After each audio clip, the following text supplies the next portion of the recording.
We're just normal men. What do you mean, normal men? We're just innocent men. It's time for Side Scrollers with me, Stuttering Craig. I did. Oh, wow! Right on the tip. Just on the tip. And Blabs. Co-hosted by our friends from around the internet. There is a portion of Norway where it is legally required to carry a firearm at all times. If you're just a normal man looking for common sense in this crazy-ass world, you've come to the right place. And now, broadcasting from our homes from around the internet, it's time for Side Scrollers. Okay, you ready? Open wide! Oh, welcome out to Side Scrollers on YouTube.com and Rumble.com, and most importantly, SidescrollersPlus.com. What's going on, everybody? Hey. Happy weekday to you. That is me forgetting what day it is. It is Tuesday. Here we are. It's the second day of the week, and sometimes you just forget. Glad you're with us today. We got a big show. First-time guest joining us today, which I'm very, very excited about. And as always, joining us straight from Guam, Guamanian princess herself, Blabs. Oh, hi. Some days I'm the queen, some days I'm a princess, some days I'm just like the court jester. So it's all good, but hello. Happy Tuesday. Unlike Craig, I know my days of the week. They get mixed up, man. They get mixed up. Yeah, those they end in Y. They trick you. It's true. They do. All of them. Every day, all the time, constantly. Yes. I'm very excited today, Blabs. We have a really fun guest. And, I mean, you know, it's hardcore. You know what? Maybe this gives us an opportunity to use the very seldom used hardcore gaming. Yeah. Woo! You know what? That's what we have to. Yes, that is exactly what where is it? I don't even see it on our back end. There it is. Ladies and gentlemen, it's a big deal today because we don't use this one very often. Probably 4 or 5 times in the entirety of the entire show. Yeah. But we have it today. It's hardcore gaming. It's time for hardcore gaming. Let's freaking go! Sorry, gets me excited. Because joining us today, ladies and gentlemen, for the first time on our show, from Accursed Farms, the gentleman behind one of the most important movements in video games. Stop killing games. His name is Ross Scott. Ross, how are you? Hardcore. That's right. That's what we do here. I don't even know the reference to what that's from, but you're okay. Listen, there's no references. It's just hardcore video games. That's all. It's big time. You were building it up. I was like, man. It's just, you know, when you get it, sometimes when you talk hardcore video games, you got to let people know how hardcore you are. You know what I mean? It's very important. That's one of my favorite questions when dealing with people on the internet is people like, you're not a hardcore gamer. It's like, what does that mean? What does a hardcore gamer mean? I see. So you gotta puff your chest out and say, we're talking hardcore video games today. That's right. Ross, I'm glad you're with us today, man. Please tell everybody before we even get started, like who you are, what you're doing, and where they can find you. Sure. Ross, I have run a YouTube channel called The Cursed Farms. It contains like there you go. It contains a mix of just kind of sort of game reviews with a comedy bent to them. And I'm also known for Freeman's Mind, which is basically where I played through Half-Life, kind of voicing Gordon Freeman just to cram it through of any interesting thing I can think of to talk about in that.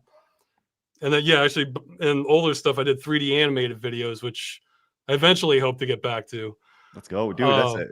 This is quite a time. 18 years ago. Wow. Yeah. Well, it's a love-hate thing because I love making like little comedy shorts and stuff, but I hate animating. Like I'm convinced you have to be obsessive compulsive. You have to have obsessive compulsive disorder to enjoy animating.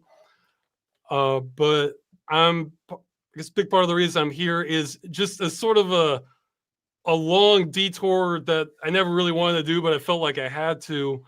I've been kind of kickstarting this movement called Stop Killing Games, which has a website, stopkillinggames.com. You can check that out. It's basically trying to stop the practice of you buying a game, then a studio shuts it down at some point in the future. They don't tell you when. Then they keep all your money, and then that's it. And the thing is, unfortunately, in the United States, this is kind of a lost cause to try to change this. But in other countries, this has never really been tested legally. In fact, they might even run afoul of existing consumer laws. So that just drove me crazy to see games effectively destroyed this way. And so I tried to find a way to stop it any way I could, which is, and I'm sort of campaigning on it right now. So that's. Well, we're big on game preservation and physical media here, and I know a lot of our normal men who tune in, they are big on it as well. So we will definitely talk about the Stop Killing Games initiative. I mean, what a hardcore name that is. Talk about hardcore video games. Stop Killing Games. Love it. Yeah, it doesn't leave much room to misinterpretation. Is what I like about it. You know, it does not. It does not. Well, look, we're really glad you're with us today. We do have a lot to talk about, and as always, though, Ross, we like to start the show with a little segment called Today in Gaming History, where Blabs tells us all the games that were released today. But she always meaning 3. Yes, 3 of the games. But we've started doing a guessing game, Ross. Mm-hmm. So you get to pick which. We're going to show you a list here, and you and I will select the games that Blabs chose to pick in her normie 3 slots on Today in Gaming History. So here's a list of games that were released today. We'll both look at them at the same time for the first time. Blabs, I'm going to go with Mario RPG, Zelda, Oracle of Ages and Seasons, and my first thought as we scrolled was, oh, no. You're not going to include Doom because it was just released today. And Massage My Ex-Bully. You see, that's brand new release today, too, so I didn't see that when I made it yesterday. Otherwise, I would have added it to the list. Most unfortunate. I would either say Rage 2 or Crazy Taxi 2. Ross, you got any thoughts on these games? Well, I don't know, Blabs. I guess I would get hard for you to pick. Okay, if I'm shot in the dark, I'll go with Mario RPG, Crazy Taxi 2. Yeah, Zelda might be a safe guess too. And you mentioned Rage 2. What stands out to me in that game has awesome menu music. Like it just hits you right away. I like that part about it. There we go. All right. Well, I'll tell you what. Go ahead, Blabs. Give us the big reveal today. What do we have? Alrighty, everybody. Oh my! What the fuck, Blabs? Wow. We have Super Mario RPG Legend of the 7 Stars, released in 1996, making it 29 years old and basically like 2 weeks older than me. Redneck Rampage Rides Again was released on this day in 1998. And then Metro Last Light was released on this day in 2013. Yay! Ta-da! How'd I do, boss? Well, we would have failed. We got a third right. So. Blabs, you're fired. Yep. Blabs, you're fired. That's really all you need to know. She's gone. Okay, so some noticeable games that you missed today, Blabs. You mean besides the ones you just pulled up? Probably the most important game is probably Breakout from the arcade. This has been remade many times. Arkanoid on the Super Nintendo. Breakout, Super Breakout. This, Blabs, I'm positive you played Breakout before. Where you play. I highly doubt it. No. You have a little panel on the bottom. See, Ross knows. That's right. Ross, let him know. Let her know. You bounce. That's right. You just bounce the ball. It's a very basic game, but it's had many. Huh. Yeah. I'm just. The more you know. No, but it's the best. Arkanoid is one of the best games possibly ever made, and on the Super Nintendo or on the NES when it was called Arkanoid. See, Blabs, you played this before. And I know the theme song of Arkanoid. Yeah. To be honest, I don't think I've ever played this before. You've never played a game where a ball hits a panel? Like that one, but not this specific one. No. Okay. This game actually had a special controller on the Nintendo Entertainment System. Do you remember that, Ross? No, I actually played it on PC. Was it some sort of dial or something? Yeah, yeah. It was like a titty twister action going on over there. Yeah. It had a dial and everything. I'm sorry, did you say titty twister? Yeah. That was kind of the idea behind it. It had a little dial that you do this to. All I could think of is Family Guy Star Wars, and he's like Jabba the Hutt, Jabba walking nipple pinchy. Anyway. No, that's not what happened. Yeah, that's what I got. Blue Harvest. There you go. Well, anyways, yes, Breakout was one of the games that you missed today, Blabs. Obviously, you mentioned Mario RPG, Crazy Taxi 2. The fact you didn't include Zelda, like some people say this, like Oracle of Ages and Seasons. I did it on the list yesterday, so I did have the other Zelda on yesterday's list. That should count for something. Oh, that's good. Good for you, Blabs. Yes. Did you include Metro? Last night? Okay. Metro was an interesting title for sure. You mentioned Rage 2. I am curious, Blabs. Would you please do a little dicking? Would you please do a little dicking and find out what Massage My Ex-Bully is? I'm afraid to look, but all right. Okay, sounds good. I always like to find out what these are. Oh my God.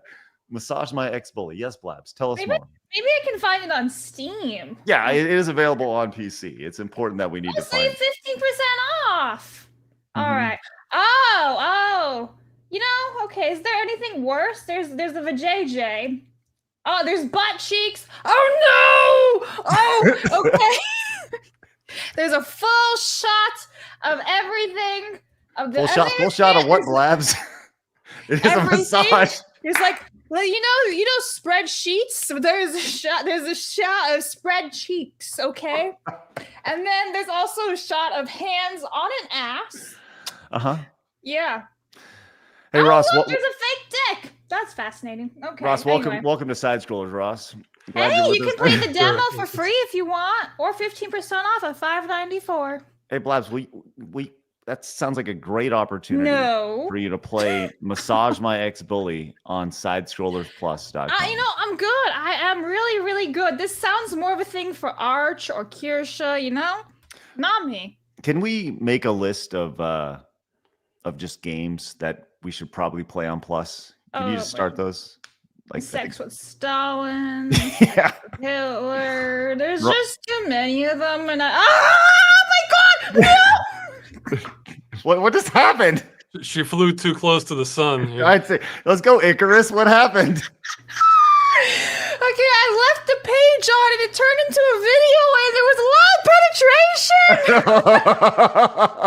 penetration. You switched back to the tab. I was on the spreadsheets of my freaking Plus stuff and then I went back to grab the name and there was a video. Oh my God. You went from your spreadsheets to the spread cheeks over there. Very much so. Wow. Anyways, I'm sure Flash is tuning in, and he already says he will be gifting you that, Blabs. Oh, please don't. I can just reject. Oh my God. Listen. Oh, poor What a start, Ross. He's like, never again. Never again will I appear. Yeah, that's okay, Ross. We'll fight through this. No, with that title, my first thought was, I always wonder if they're like, they're trying to like be edgy and make it a joke to get more attention, or if they're just dead serious. Like, I made the simulator for massage, like my ex. With a title like that, I never know. I was gonna say the premise itself. You have the story. Like the prelude is you're getting your ass kicked, and then you become a massage therapist, and then your ex-bully comes in looking for a massage one day. What do you do, Ross? What do you do? Do you stab him in the side, or do you stab him in the spreadsheets over here? Golly. Anyways, we are off to a great start. A quick reminder that today's episode is brought to you by you over at SidescrollersPlus.com. Closing in on that 500 supporters over there, guys. Love to see that. We got a lot of good things going on. Yes, Blabs, you okay? No, okay, so I was still on Game Facts, right? And you know how there's a section on the website, it's like games you may like, and it was on Massage My Ex-Bully. So there's another one called Female Anchor Next Door. And the developer's name is 18 centimeter Sam. Why? Who picks these names? 18 centimeter Sam, like, good for you, bro. And then it's published by Play Meow Games, so. Meow. I'm done. The hit indie maker, 18 centimeter Joe. What was his name? It's 18 centimeter Sam. Okay, sorry. God dang. Wow, you learn so much every day. Yeah, you learn a little bit more. Anyways, go be a member over at Side Scrollers Plus. We definitely appreciate your support over there. You guys are truly the lifeblood of what we have going on over here on YouTube and Kick and Rumble, and obviously over at SidescrollersPlus.com. Hey, speaking of Side Scrollers Plus, give it up for Gasso, Darthheart, Valkyrie Infernus, and Debunked Chaos 90 all have become Side Scrollers Plus members over at SidescrollersPlus.com. Thank you very much. Genuinely appreciate that. Ross, good news. We are off to a great start today with our super chats. We do over a goal of 20 yellow supers. And when we hit our goal of 20 yellow supers, Ross, you will be introduced to Montez. Now, I know you probably have no idea who Montez is, but when we hit that goal, you will be introduced and you'll have an opportunity to have a direct impact on our show today, Ross, which is very exciting. Right. So speaking of yellow supers, New York Giants fan says, joke of the day, I adopted a dog from a blacksmith. As soon as I brought him home, he made a bolt for the door. Hey! Thanks, New York Giants fan. Appreciate that. That was horrible. Key Rock says, Freeman's mind is phenomenal. And thank you for fighting the good fight, Ross. Also, Montez. Look at that, Ross. You have fans. Thanks. Right. My mind's just in a few places because I'm thinking of an old game, Montezuma's Revenge, I think. Oh, I wasn't sure if you were thinking of the nonsense. I'm pretty sure that's not what it's going to be. So. Mercenary says, morning, Ross. Big fan. I've been one since the Civil Protection Machinima. How do you say that? It's not Machinima. Makina videos. I remember when you rejected me for voice acting. Also, tell Blabs she's fired. Also, she almost always gets it wrong. I almost always get it right. I think this might have been, I'm just guessing, this might have been someone who, they say this like I was asking for the part, okay, send it to me, which I've done that for a few videos, or it could have just been like, hey, put me in your video. Here's my voice reel. And I didn't have anything ready, so it's hard to say. I love that. I was like, I remember when you rejected me from voice acting. Thanks, Mercenary. Well, you might have another chance in the future. Ooh. New York Giants fan says, why do discs have tail feathers there? Or why do discs have tail feather there? To hide their quacks. Had to edit this a bit because YouTube would not let me post the actual joke. Well, New York Giants fan, it's such a hardcore joke that, hey, why would YouTube allow you to do that? Matt, look at Matt came in with a $20 super. Says, hey, Ross, since your struggles to find Christmas every year, try Parasite Eve for the PS1. It takes place from Christmas Eve to New Year's, and the game opens with an ornament that says Merry Christmas 97. This is your Christmas game. Well, I've watched the playthrough of it and have great music. I was impressed for the time. Thing is, I personally kind of hate turn-based combat, and that's eliminated a lot of games for me, including Parasite Eve. So. I hate turn-based combat. I've never understood turn-based combat. Like it since I was a kid. I never liked the idea of, like, I was like, at no point in life am I going to run up and hit you, Ross, hit you in the face, and then take steps, just 3 stand steps there back. waiting like this. You know? Yes, and then be like, "Come on, hit me, go ahead," and then just like take a hit. Like nothing about that made sense to me ever. Anyways, Steam Hero came in and says, a while back I bought Crime Boss for $1.99. It's past the point of refund. Never played it, so I opened it long enough for Steam to allow me to give it a negative review and be done with it. Hashtag I stand with Foxu. Thank you so much, Steam Hero. We're going to get into I stand with Foxu very, very shortly. I can't even read this name. I don't even know how to say this. Blabs. Anapestic tetrameter.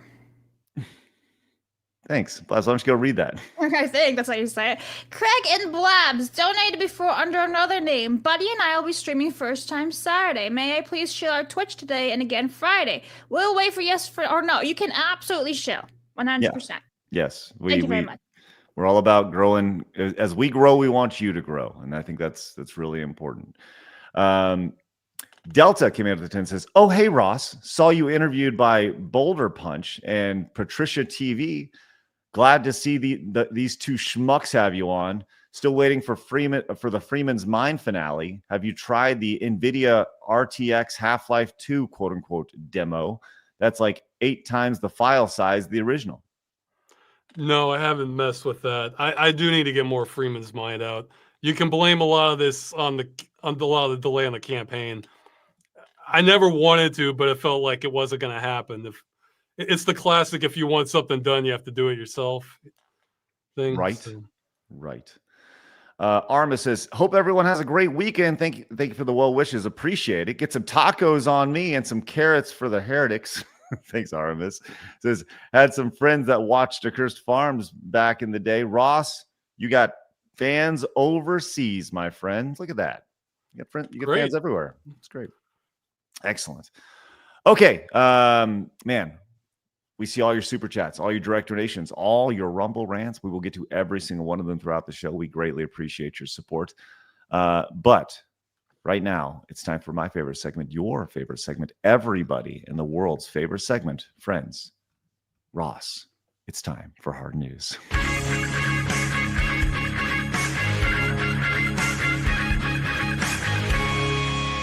Hard news. Ross, did you ever, growing up, watch the peak of masculinity, testosterone flying off your television screen? Do you ever watch the show American Gladiators? I saw snippets. That was all I ever. Was that one? I think that one had to come on cable, didn't it? Or was that public broadcast? I think it was on mainstream TV. But maybe. I saw bits of it. Yeah. Well, American Gladiators was phenomenal in the early 90s, I think is when it really took I saw off. enough to get people knocked off with like the foam staffs and, Joust. Yeah, Joust. Yeah, there was a lot of big things happening. It was awesome. It was a great show. I think you can still watch it on Amazon Prime, I think. The original things. Then it was rebooted in the mid 2000s, and Hulk Hogan and Muhammad Ali's daughter were the host of it, and it lasted like a season. And they took all the red, white, and blue out, and they turned it into like black and silver and edgy. And Hulk Hogan's over here like, "Oh yeah, brother." And it didn't last long. But Ross, I have good news for you, because you can hop aboard the American Gladiators train, because it is coming back, baby, hosted by The Miz from WWE. How exciting is this? I can feel the energy just percolating off Blabs right now with the announcement of American Gladiators coming back. I am simply thrilled and ecstatic, and I can barely contain myself.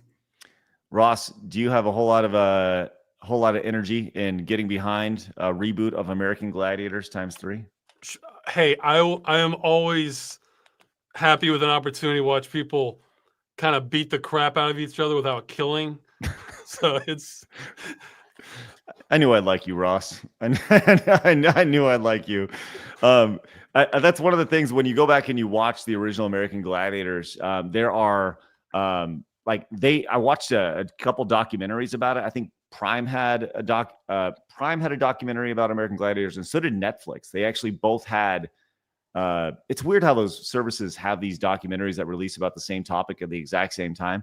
And I went down the American Gladiators wormhole, and there was like no safety on the original show. People were like busting their heads on the ground, getting concussions, and like people. It was people tearing their ACL like every other show. It was awesome. That will not happen, I bet, this time around. But it was great. So good. Anyways, I'm very excited for this. I saw this and I thought, wow, that's very, very exciting. Here's a quick snippet real fast from the American Gladiators YouTube channel. I always wanted to do this, and maybe now as a grown ass man, I can go in and take on the assault. So you got to hit the little thing up there, the little dot. Like, how fucking stupid is this? I'm just saying, you got a fucking bazooka. Blabs, have you ever seen this before? No. What, you haven't seen this? You guys got a bazooka This shooting looks at like it. some Japanese game show. It's spectacular. These things always make me kind of half jealous that, like, oh, I'd like to be able to do something like that, you know? Yeah. Friends or something like. Yes, absolutely. Obstacle courses in general, too. You know? Dude, it's like, God, Nathaniel's right. This show absolutely ruled. Like, look, here's Nitro. Undefeated on the season, 5-0. He's taking on a wrestling teacher. This guy's going to beat his ass. Looks like Shelton Benjamin over here from WWE. Let's see what happens. Like, there was wrestling. There was obstacle courses. Look at, oh, man. He gets his ass busted. He getting pushed out. It's like sumo. He beat his ass. Let's go. And, sorry. Damn. I'm just saying, but my thing was Wipeout as a kid. Oh, that kind of reminds me of that, you know? Well, Wipeout was like it was like the same idea. You just watch people get their ass kicked. It was great because the logo for when they signed off the show was "Good Night and Big Balls," and so I used to say that a lot, and people would just look at me like I was a weirdo. So, yeah. Like, look at these guys get the shit kicked out of them. All they need to do is get the. Really? Yes, they get the shit cooked out of them over here. But oh no. Look at this one guy had just getting their crap knocked out of him. They run into a wall of all things over here. Like, the fact this show even existed to begin with and that is being rebooted is spectacular. Now this guy's going to play without a helmet. Like, come on, let's stink and go. This is out. Like, these are full body tackles with no padding. This guy's over here trying to figure out what happened in life, what day it is. It's so good. Anyways, maybe we could do a watch party for. I'm just saying, but Wipeout is much more fun. You literally bounced on big ass red balls. You would do all these obstacle courses on a big pool. Like, so cool. So cool. I was so jealous of those people when I was a kid watching. And now it's hosted by John Cena, also from WWE. Do you know that? Wipeout's still around? Wipeout's still around? Oh, yeah. Yeah. What? Yeah. Yeah. No, it was so good with like the chick and the two guys, and they were so funny and witty, and the banter was perfect. Ow. John Cena's stupid. Tell us how you really feel, Blabs. I'm telling you, he's all like, can you see this? It's like, yes, we can see you. Anyway. Okay. Thank you, Blabs. Thank you for that intense wrestling commentary. I help. Good night and big balls. All right. Let's move on. Hey, Ross, do you go see a lot of movies? Not as many now. I do watch a fair chunk of movies, but going out has really not that much since the pandemic. I think a lot of people mirror your sentiments. There's been obviously the cost of movies has gone up dramatically, and obviously the cost of like popcorn is like ridiculous to go. I used to barely go at all because I'd be a cheap ass, but since with my now wife and then girlfriend, it's like, oh, she wants to go see me. Okay, so now it's an excuse to pay for it, get the pressure on. Well, maybe you can go to some more movies with your wife, as AMC has announced they're going to be slashing prices on Wednesdays starting in July by 50% for their tickets. So the goal is to get more people into theaters between the weekends here. So instead of a movie ticket costing $20, it will now cost only $10 to go to the theater. Does that tickle your fancy at all, Ross? Any interest in going back to the theaters? It would probably still just be for occasions like a birthday or celebration, that sort of thing. But not many Wednesday birthdays are calling to go to the theaters. 1 in 7. That's right. You give a chance. That's right. Each year, yeah, those are your odds each year. The comments to this are pretty good. Blabs, I know you live about 7,000 miles away from. It's 40 minutes. Thank you very much. Would you drive to a theater on Wednesdays to go see the maybe Mission Impossible? Well, I don't even have AMC near me. It's like a small private-owned theater, but even then the prices are a lot cheaper. But I haven't been to the theaters in 3 years. But when I did, I went for like a matinee and it was $7. Yeah. A couple years ago. So like these rules don't apply to us woodland people. We have cheap prices. I do appreciate the idea of you and your woodland people going out and having all the animals, the squirrels and such, put up something in like a movie theater. Exactly. Yeah, it's very, very, very tiny. I think there's like three little theaters inside the giant movie theater. Yeah, super Three? small. I think there's 3 max. That's awesome. They got a guy actually up top feeding the film, like rotating the camera. Yeah, fashion styled. Yeah, that's right. It's really small. Well, this has been seen a lot. It says 143,000 likes, this post over on X, and but one of the highest responses is this: it's not your ticket prices, it's the $15 popcorn and the $10 drinks and the candy. People like buying the concession stands. Makes movie nights experience better. Not when you can't afford it. People would rather stay home. Yeah. I don't know. Question for the chat: when was the last time, or have you ever? And of course, I know the answer to this. Have you ever snuck candy into a theater? Yeah. Everybody has, right? Mm-hmm. Like a whole bag full of popcorn from the house in a Ziploc bag. My mom would just put it in her bag. You never would know. The big ass pop bag of popcorn. Just boop. The popcorn in the purse? Yeah, inside of a Ziploc bag, right? So it was clean. It was inside a little Ziploc bag. He snuck it inside the bag. Put the popcorn, put the bag. Listen, put the fries in the bag, bro. Yeah. Mm-hmm. All right, Ross. Big question for you. In all your movie theater journeys, what's the best movie theater candy? Geez, you're asking a cheap ass who just goes in not expecting it. I guess. Do they offer caramel corn or caramel popcorn? I haven't seen the theater that offers the caramel corn, but I'm sure you can just sneak Cracker in. Jacks. Yeah, they offer Cracker Jacks. Yeah, Cracker Jacks. Cracker Jacks. We'll which is more or less that. Yeah, okay, sounds good. Well, anyways, you can go get some Cracker Jacks and go to AMC for 50% off on Wednesday starting in July. Congratulations. Okay, let's go ahead and move on. But before we do, David says, "Hey Craig, my dad puts nicely sliced cucumbers, carrots, ice cream, grape nuts, and Go-Gurt in my lasagna soup. It's the best." David, your dad's a horrible person. Seek help. Yeah, it's a blatant lie. Call 911. Saint says, "Blabs, watch the Terminator trilogy. Only fair since you made Craig watch Lord of the Rings trilogy." There you go. Sup, Ross? This is true. Ross, you ever seen Terminator before? Yeah, I've seen all of them. I've lost track of what's the latest one, but I might have seen it. But it kind of feels like just like kind of like a grad. Well, no, it peaks at 2. It peaks at 2, but then it feels sort of like a gradual downward slope after that. You know who hasn't seen any of the Terminator movies, let alone most Arnold Schwarzenegger movies?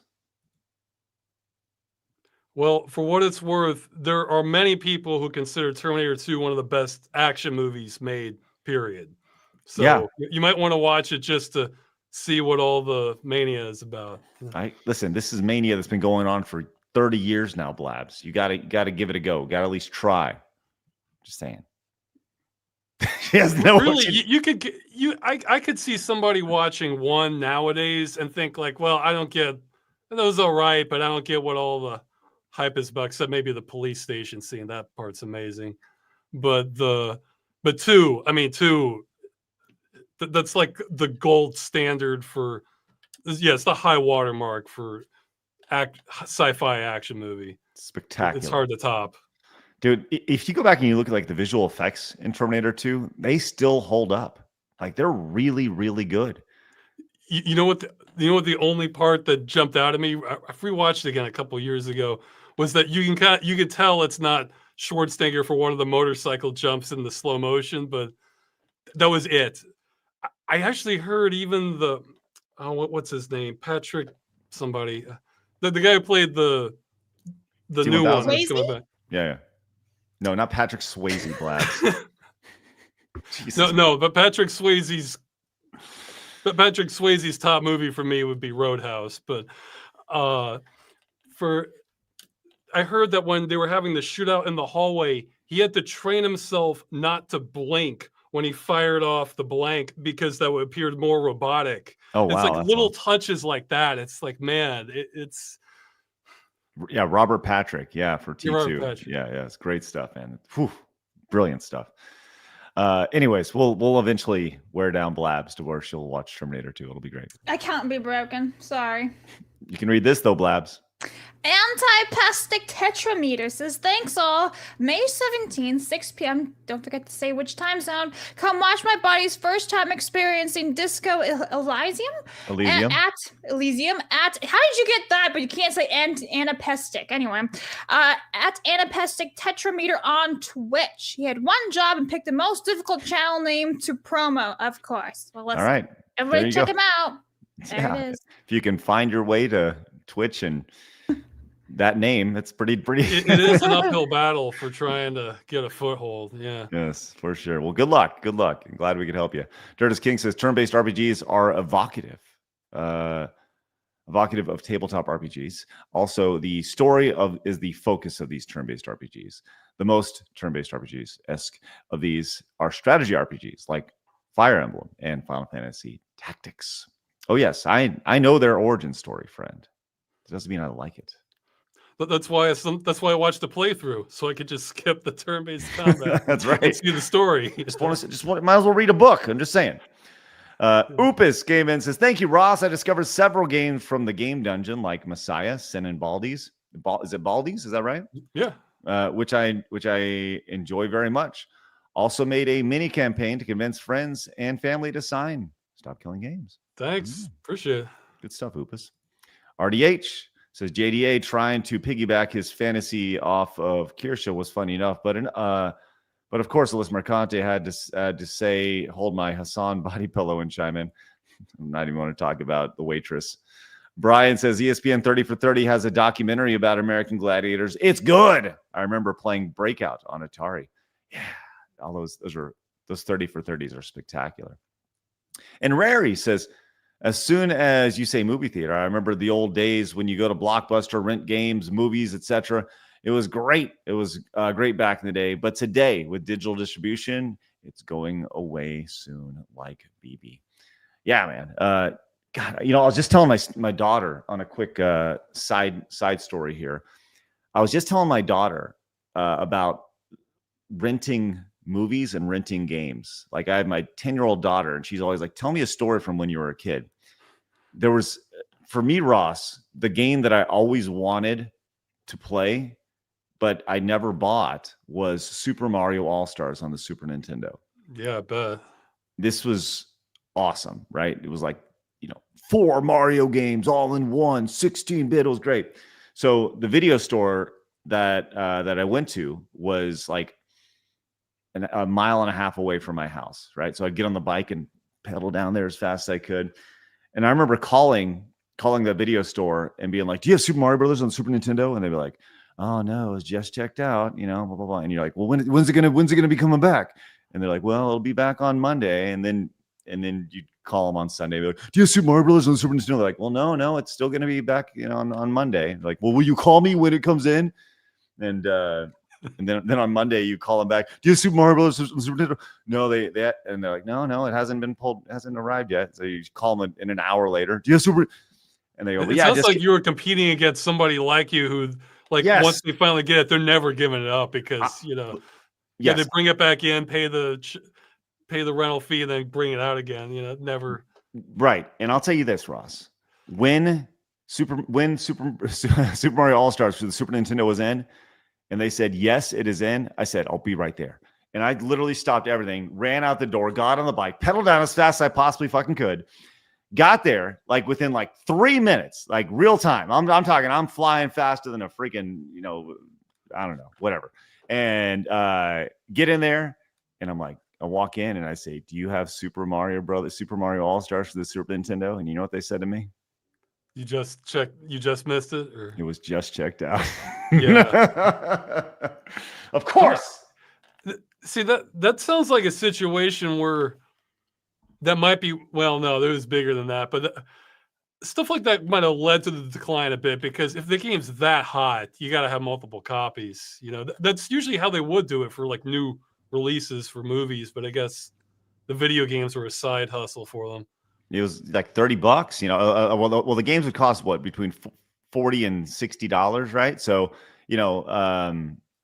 they didn't always get all the games. Well, I was just thinking with Blockbuster, if there was like a new big movie, there would be like a complete shelf or maybe two with nothing but that movie. And I'm thinking, if this game's being checked out just 24/7, then you need more copies. Yes. 100%. There was I think they'd have like one or two copies of a game, and you're right. There was entire walls of, Cabin Boy. Independence Day or something. Right, like right. Cabin Boy starring Chris Elliott over here. Hey, Bullet Shepherd says, Craig, I'm gonna be edgy boy here and say Terminator 1 is better than 2. It has the 80s aesthetic, more horror leaning, and no annoying Edward Furlong. Also, Ross is correct. Roadhouse is Swayze's best. Go. Roadhouse is an amazing movie. It's just from multiple angles. Hey, this gives me a great opportunity to bring this up. Did you see the remake of it? I did. It just feels like it's the movie equivalent of shovelware. But did you see Jake Gyllenhaal's abs? Oh, here we go. Yeah, I guess. See, that's what a normal man says, but Craig is not normal, and he obsesses with Jake's abs. No, I'm just saying, it's been a while since we talked about Jake Gyllenhaal's abs. It's been a whole week. No, it's been several. It's been a little bit, but yes, yeah, it's ridiculous. Jake Gyllenhaal's abs from Roadhouse. They're ridiculous. It's probably been a good 6 months since we really dug into the idea. What do you mean? It's probably your wallpaper on your laptop or something. Well, just because it's my wallpaper doesn't mean that we can't share it with everybody. Next time I'm in Texas, since I'm using your laptop, I'm gonna change the wallpaper to Jake's abs. Just troll you. Look, he has God bod. This is unreal. Just saying. Ross, you can't tell me you wouldn't want to look like that. Everybody wants to look like Jake Gyllenhaal. Everybody wants to look roided? Yes.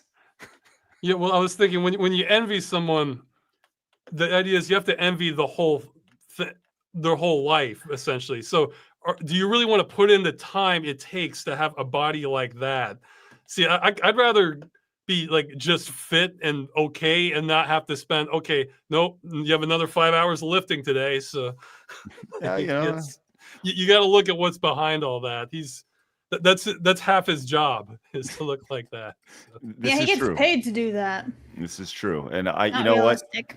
I'm sure he does lots of push-ups and lots of sit-ups and all the ab stuff, but I'm sure he also does the old squirt into the buttocks over there, and that really helps look a little bit like that, and anyways, thanks for bringing that up, Ross. Appreciate that. Jake Gyllenhaal. Impa says, I have to disagree, Craig. The T2 CGI does not hold up much these days, and even JP CGI has shown its age in recent years. The practical effects of the Scolari brothers from GB2, however, are still quite impressive. Thank you, Impossible. Maybe I need to go back and watch Terminator 2, perhaps with Blabs on Side Scrollers Plus. Can't be broken. Hey, Ross, we got some great news. We have already hit our first Montez goal for the day, and you may be meeting Montez for the first time, the fastest any guest has ever met Montez. All you need to know about Montez is that there was a traffic stop about 4 or 5 months ago, and this lady got out and she tried to hit this guy, and she was calling for her boyfriend Montez to help her out. And anyways, after she hit this guy, the guy belly to back suplexed her, and now we've turned it into a meme on our show, and she appears in all sorts of video games. So you get to pick a number between 1 and 15, Ross, to figure out where Montez is going. So go ahead and make a pick. To just pick a number, or number between 1 and 15. Okay, 12. 12 it is. Let's see. 15, 14, 13, 12. Here we go. Oh, this one should be fun. bitch! Montez!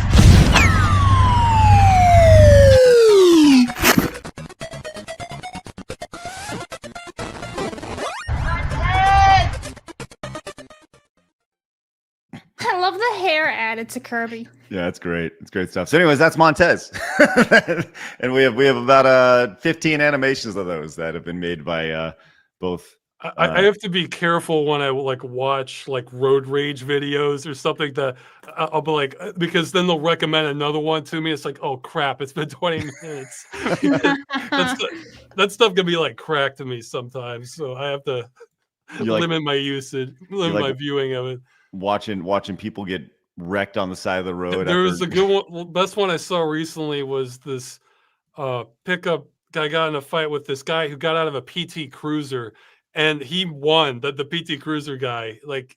And the comments were saying that what somebody driving a PT Cruiser is compensating for nothing whatsoever. You should be be afraid if they're coming at you. Is this a recent one?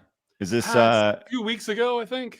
Well, let's see. I have this one. I just searched road rage PT Cruiser. Does this look familiar to you? That looks Ross? like it. Yeah.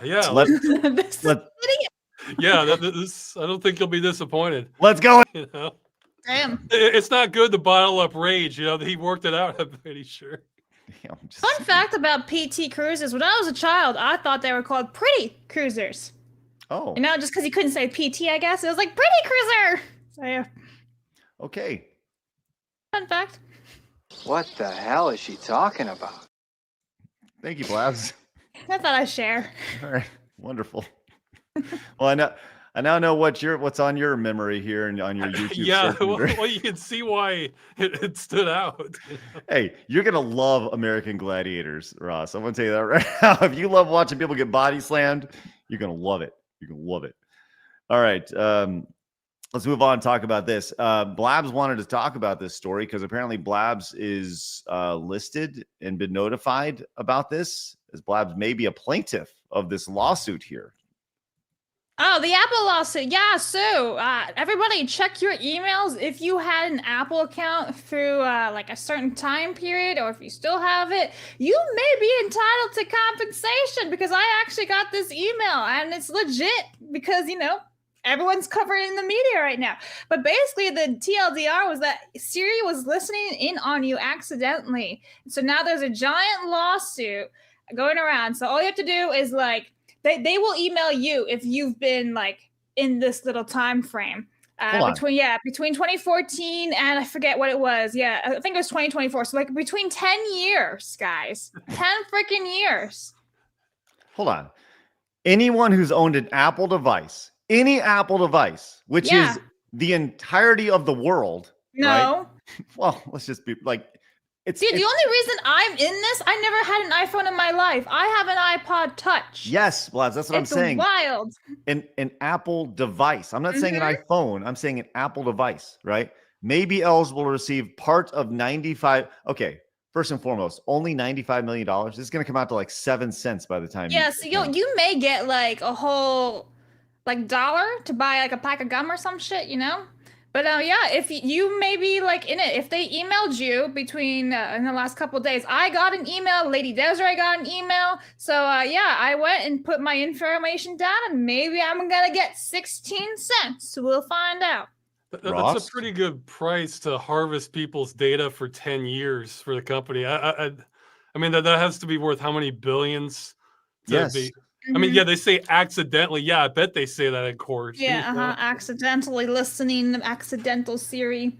Yeah, I'm with you, Ross. That's a small price to pay. That's just a service fee. Yeah. If you're going to be selling it for that. This lawsuit alleges that people's, quote, confidential and private communications were allegedly obtained by Apple and or shared with third parties as a result of unintended Siri activation. So you having a very private, intimate conversation. Somebody else was listening. Yeah. Wow.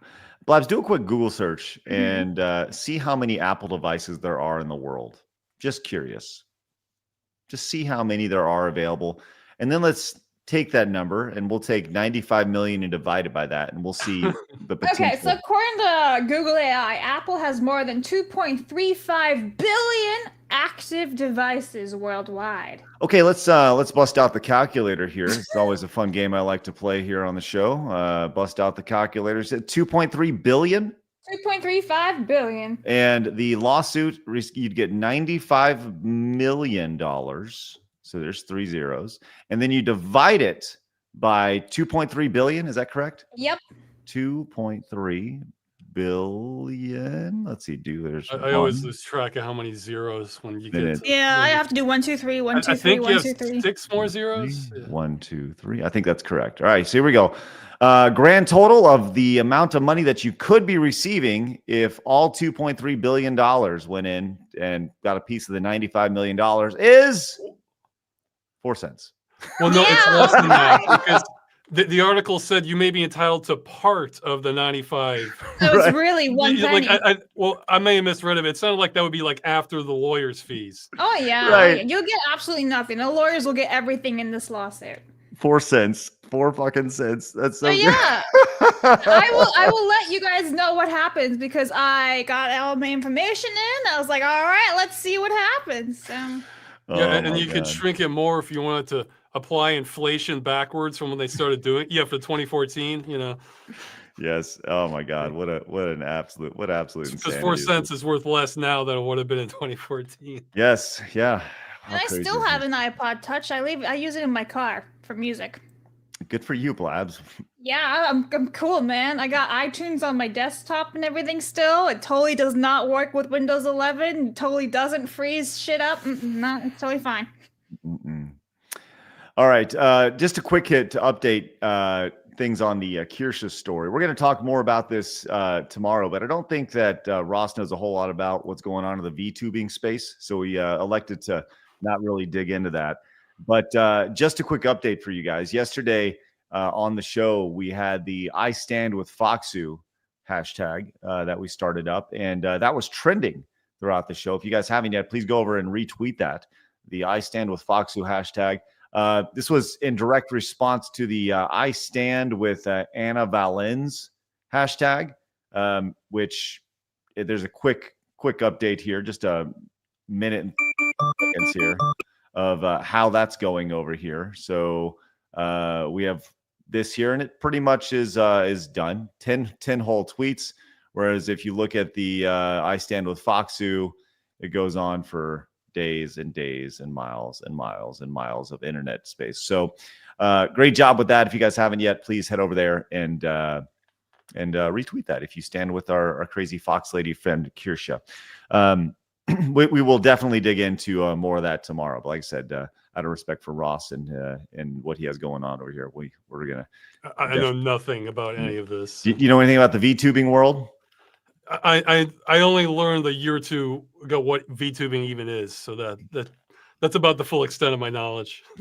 Well, VTubing is the avatar of people talking. Yes, it is quite interesting to say the least, and we've been introduced to it fairly recently via Kirsche, and she is it's really fun, very passionate audiences who really enjoy kind of the VTube experience, but the VTubing world is very divided, man. It is just like you'd see in any other, in the gaming space or movies or whatever, very divided, and there's a lot of activists in it and such. It's a mess. Anyways, good job, everybody. Make sure you guys go retweet that tweet over at Stuttering Craig over on X. All right. Tell you what, let's we got a bunch of other stories, but let's actually talk about you, Ross. I want to talk about you and your initiative and everything that's going on over here. We talked about briefly about Stop Killing Games, but why don't you just give everybody a rundown of this movement, how it got started, and what we have to look forward to with this? Sure. Well, again, recap: Stop Killing Games is we're trying to legally challenge the practice of publishers just kind of completely disabling games you've already paid for and just leaving you with nothing at the end of it.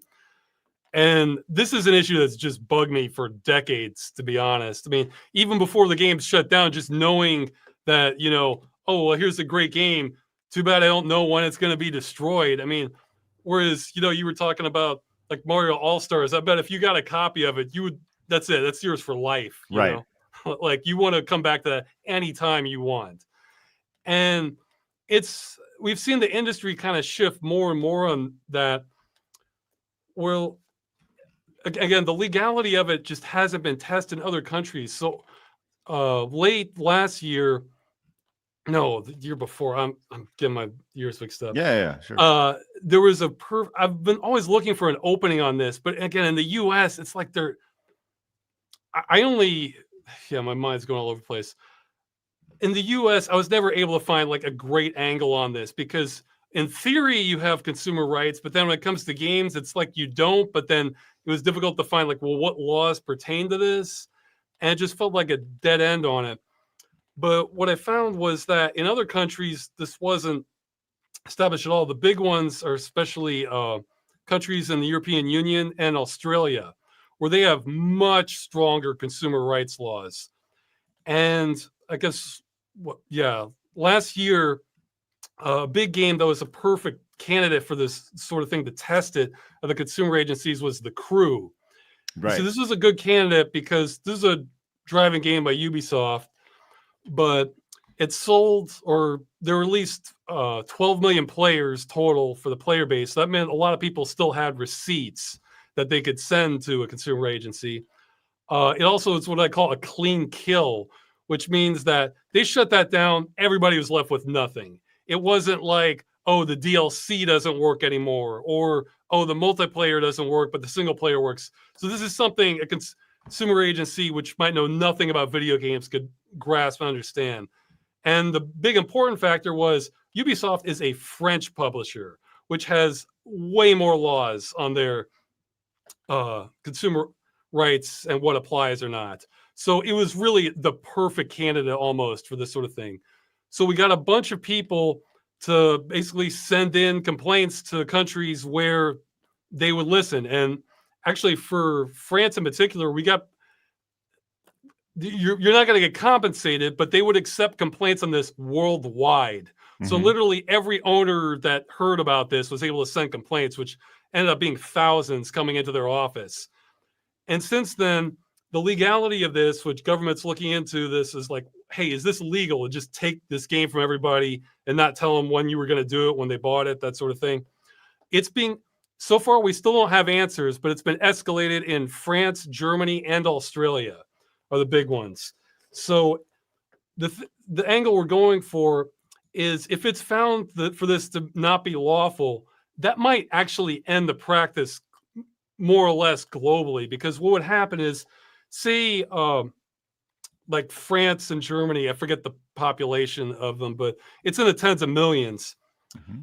So what publishers would have to do is they would see it as, okay, if we're going to release our game in France or Germany in the future, we need an end of life plan before we do this. Otherwise, we're going to get fined or not be allowed into the market. And that's, potentially millions of copies they could sell. Whereas if you need to have an end of life plan for a video game from the beginning, it's not heaven and earth to try to make it happen.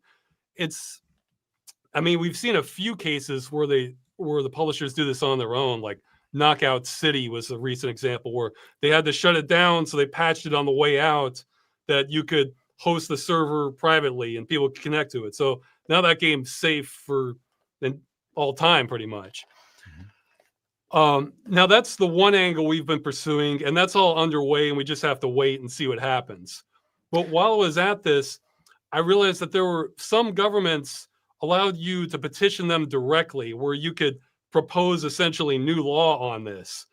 And one of those, the biggest one that has the most teeth on it, that's still ongoing until August, is again the European Citizens Initiative, where pretty much anybody who's a citizen of an EU country, if they can sign this and just say, yes, we wish to have basically rights to keep our video games when we buy them. If enough people do that, it goes before the EU Commission. And I personally think there's a very high chance we could end this, because the law is such a complete no man's land for. It doesn't say this is legal. It doesn't say it's not legal. So if a bunch of consumers are rolling up saying, hey, we just want basic consumer rights, it might be the path of least resistance than to try to figure out how this applies to laws that were never written for this. Well, this seems like a really, pretty basic idea. You buy a product, you own the product, it's your product, right? And you're saying if you have the product, at least have a window on it, almost like you go into the grocery store and you buy some food and it has a best buy date, right? And you're more or less saying, well, let's give this a window like you would, most other consumable products. But not everybody has been on board with this idea. Like it gets complicated. It right quickly, like, because you're talking about food. That's one analogy, but let's say something like you're talking about video rentals, or so that's another thing. It's not always clear if these are considered rentals or if you're buying them. It's kind of, but with rentals, almost every service or rental or subscription service, it's either they give you a date when it ends. Like if you sign up for Netflix or something, you're told 30 days and then your access ends. And a few games are like that, like World of Warcraft or Final Fantasy 14. Those we probably wouldn't make any progress on because they really do kind of meet the consumer definition of a service. But thankfully, that's not that many games nowadays that charge that way. Most of them, you buy it, and then it says in the end user license agreement that we can end this at any time for any reason. Now, again, in the USA, that's pretty much the full story, unfortunately. Right. But like, again, in France, that's not clear, or most EU countries, that's not clear at all because they have this directive that protects consumers against unfair contract terms. And it seems to fit the situation entirely. So if those terms are unfair, well, then how long are you expected to keep the game? I mean, there's no standard on that either, because I think we saw recently Concord just getting shut down 2 weeks or something. Yeah, it was like 8 days, something like that. Yeah. And then another example is Guild Wars, where you could have bought that 2005. That game still runs, and they're still supporting it. So there's no standard at all. There's no time frame, no standard. So we're kind of forcing the EU essentially to either give us rights or say we have no rights, because right now it's just in a complete fog. And that's the aspect that always drove me crazy about it. Ross, I did want to let you know that if you are looking for a copy of Concord, I actually do have a couple of copies. That's going to be a collector's item. You better hold on to it. 2 copies. My investment has not gone very well so far, as they've dipped in value, but we'll see. We'll see what happens over the years. So, yeah. So okay. So what are like the criticisms of this? Like many. Our biggest criticism by far is for something we're not asking for and not doing. Okay. Which is the biggest criticism is what you can't expect companies to support a game forever. Mm-hmm. And we agree 100%. We want companies to be able to walk away from a game whenever they want to. What we're asking for is basically having end of life plans be mandatory, so that when they do have to shut it down and end support, there's like a final patch or something, so you could run it or host the game. Or in some games where you can't even host it on the platform that you bought it on, to basically release some way to do that. Like, the server files, even if it's meant for like a completely different software. Or one thing we'd be willing to negotiate down to would be the equivalent of repair instructions, where, okay, we can't release all the code for you, but we'll release all this relevant stuff with how the networking protocols work, so that you'd have a fair chance. Well, smarter people than me could have a fair chance of coming up with a server emulator for it. Right. I think like everything you're saying sounds very fair to me, just from a consumer perspective. Obviously we're big on consumer rights and such. I know that me personally, we've all played games that we can no longer play now, whether they were limited edition games or like a free to play, type of marketing game. I don't know. Like for me, one of my favorite games ever, legitimately, was like Super Mario 35. I don't know if you ever had a chance to play that. Yeah. So this was like This is a game that Nintendo released for a year for the Mario 35th anniversary, and it was a battle royale style game with Super Mario Brothers.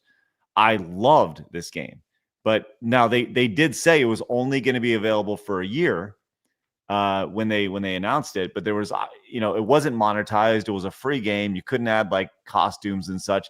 And I think that's the thing that drove me most crazy about them letting go of this game and letting it just die.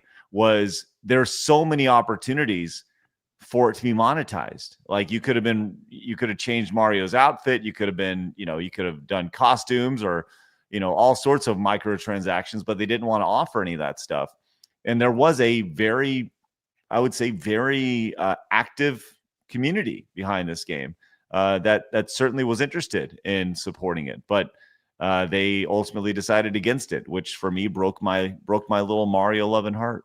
So, well, sorry to pile onto it, but even if we got everything we're asking for, because if the game was just truly free, as in here you go, try it out, then this wouldn't affect that at all.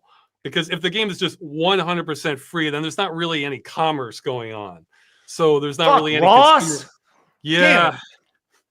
But what the other aspect of that is if they actually told you exactly when it was going to shut down, we will try to have some measure of preservation for those, but we'd almost certainly lose because their only argument at that point is just for kind of cultural preservation. And the laws on that are nothing compared to consumer law. So that's the thing. If they're telling you exactly when it ends, then it's kind of fits the definition of a service. Now, the good news is the vast majority of companies don't want to do that for multiple reasons. I mean, one, that's less people are going to buy the game if it's in your face when it's going to end, because most people want to. I mean, most games that you do buy, they do kind of last indefinitely as long as you have a system that can work for it and that sort of thing. And it's kept in good shape. But the other aspect is, say the game is a flop. Well, then they don't want to even support it that long. They'd rather just kill it off as soon as they can. Right. Ultimately, if it's a hit, then no, we want to support it a lot longer than that and let people, continue making money off of this year after year. So what's the response been like? I mean, obviously you've had your critics and, but I think the critics are there are critics. The response has been far more positive than I would have thought. I kind of gauge how well this goes down by seeing just sort of neutral cover on this and seeing like what are the positive or at least willing to hear more comments versus, no, this is terrible, this sucks. And what I've seen, it's been like 15, 20 to 1 positive versus like really against it. Another misconception we get a lot is, the consumer action is completely out of our hands. That might not, that might not be the case, but for this initiative that we're trying to push, it would not be retroactive, which means it doesn't apply to stuff that's already come out. Mostly, we wouldn't even have that authority. That's not how the law works there. So this wouldn't, if a lot of games are at risk now, this might not necessarily save them, but it would create a date that, like, from this point onward in 2027 or something, right? That, okay, if you're selling a new game after this, you're on the hook for having an end of life plan once you shut it down. And see, a lot of criticism comes not knowing that, because they'll look at some game that was never designed for this. They might have licenses at the company that they literally aren't allowed to release code that might save the game because they cut a deal with some other company and they don't have permission for that. For games like that, they'd either have to shut down before that date or else they'd be kind of grandfathered in, or depending on what the EU would decide. Or if it wasn't too hard for them, then they could come up with an end of life plan. It's like, okay, we'll hire a guy.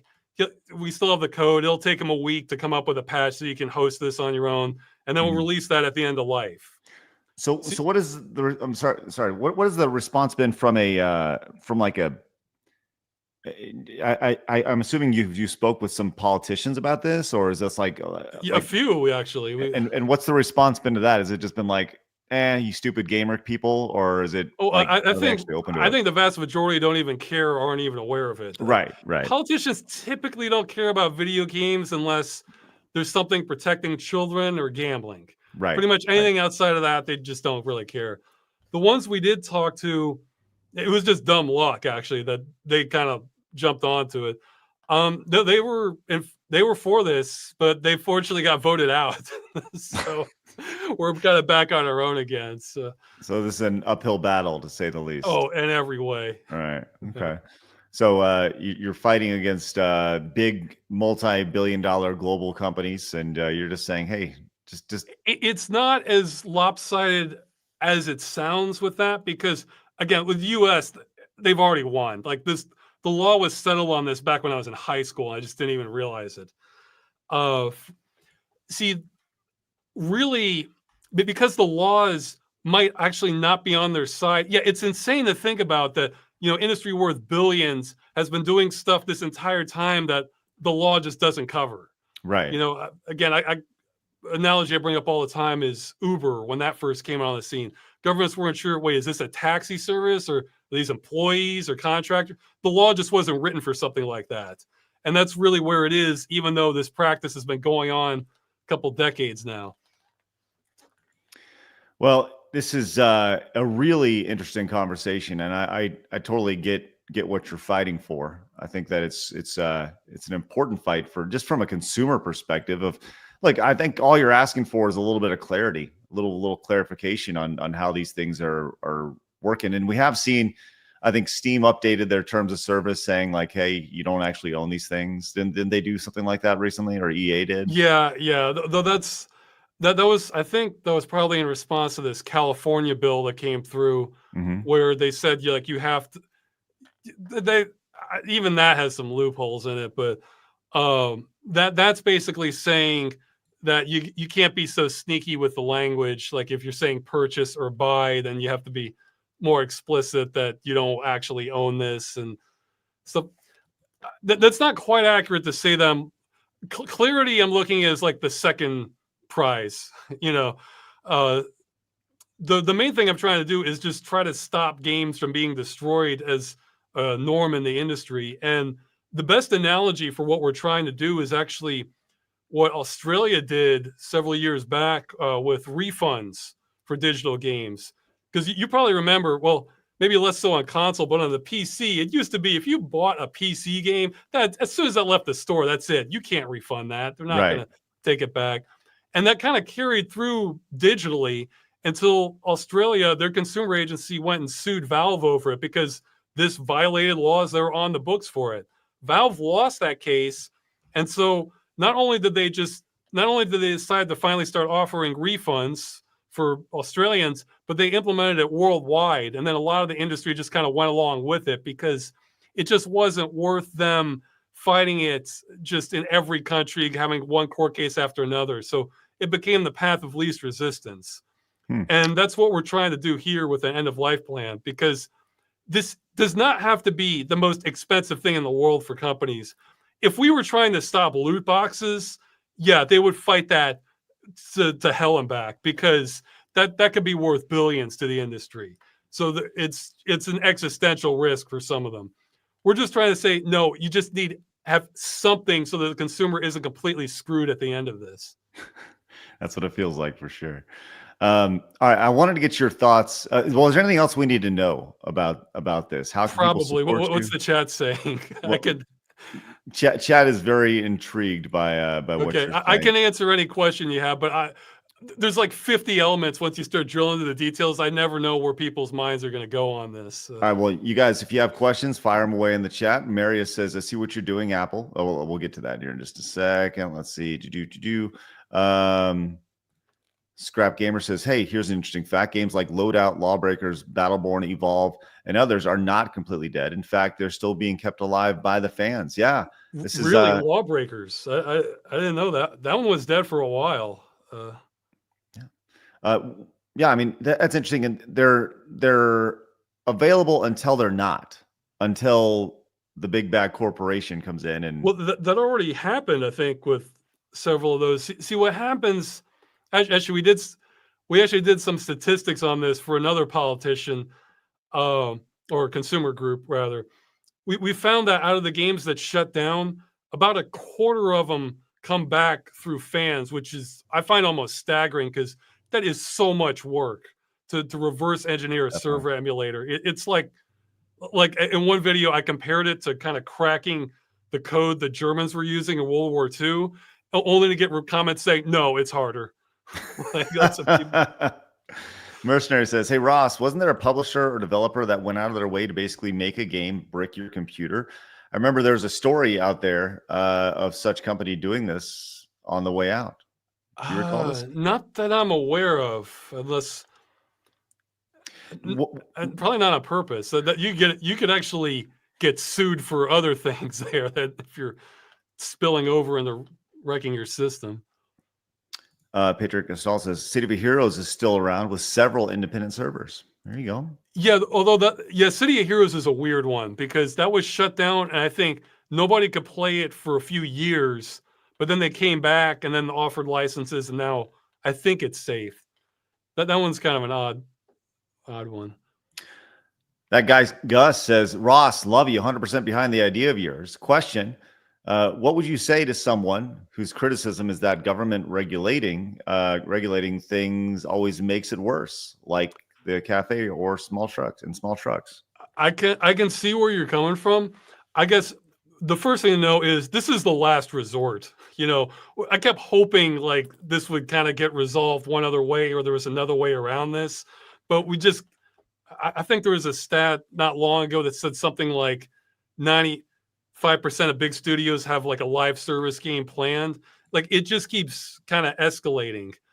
The other thing is, from our perspective, we have almost, from speaking personally, the worst thing that can happen to a game that you like is that it's destroyed and you can never play it again. Mm-hmm. Like, I don't see how it gets much worse than that. So we're almost from a standpoint of not having much to lose.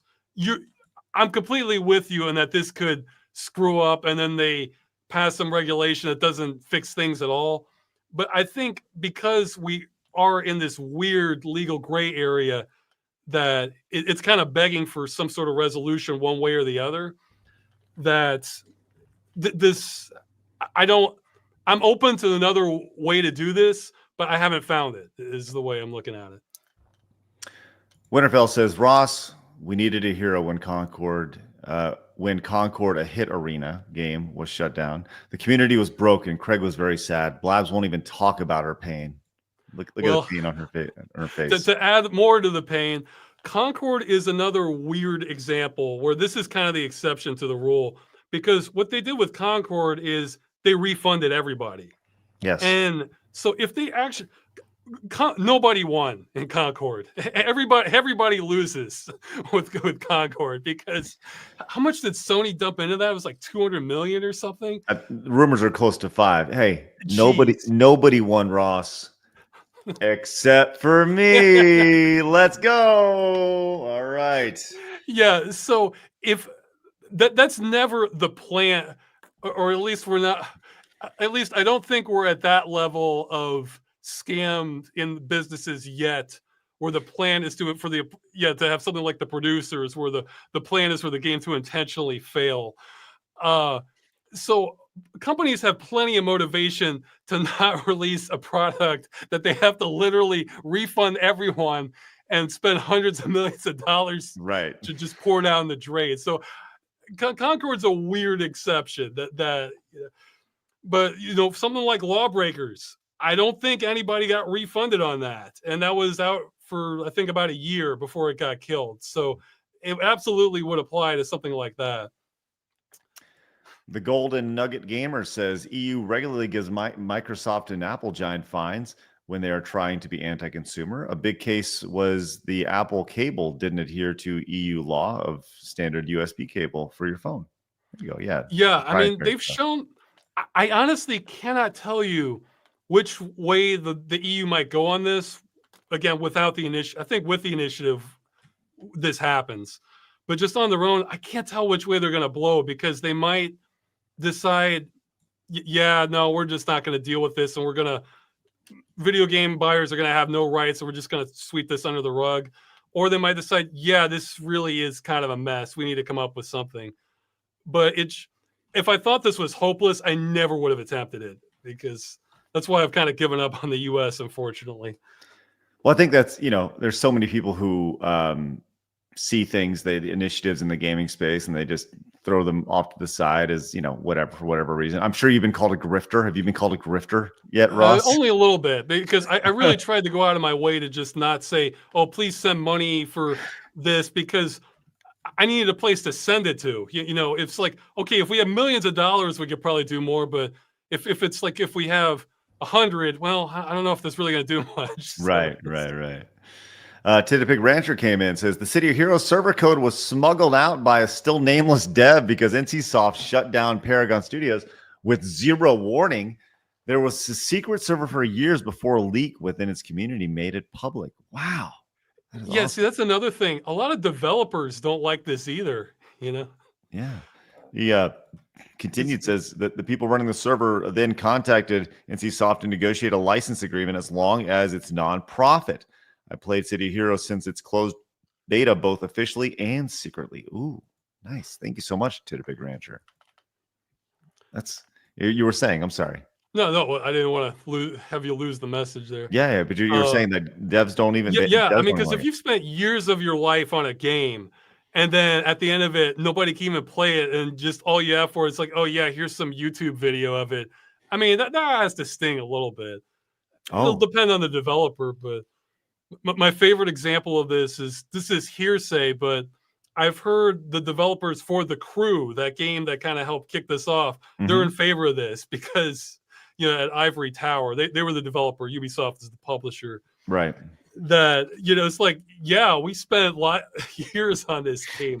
Of course we want people who want to keep playing it to play it. Right, naturally. Well, let's see. Thank you so much, Gray Reynard. Appreciate your support. Wist came in, says EU did just hit a lot of these companies in a premium currency front. Requires more transparency for gachas, mobile games, and other companies like EA. Thanks, Wist. Okay, I wanted to get your thoughts on this because we talk a lot about game preservation. You talk about games winding down. But I saw this story and I thought, that's an interesting twist on this. Are you familiar with I'd say it's pretty well regarded as a bad fighting game from the 90s called Tattoo Assassins? I wasn't before. I saw the show notes and then I looked it up on. Yeah, I think maybe the Angry Video Game Nerd had a video on this or part of it. Yeah, I'm sure he did. But you can see the obvious references to Mortal Kombat, the blood sprites. This has a little bit of Mortal Kombat, has a little bit of Primal Rage in it. It's not regarded as a great game. That's incredible how much it mimics the Mortal Kombat sprites. I mean, like they're just the body positions because these look like they're different actors, but you'd be suspicious that maybe they just changed the faces and the outfits and just drew it right over the original sprites of the Mortal Kombat.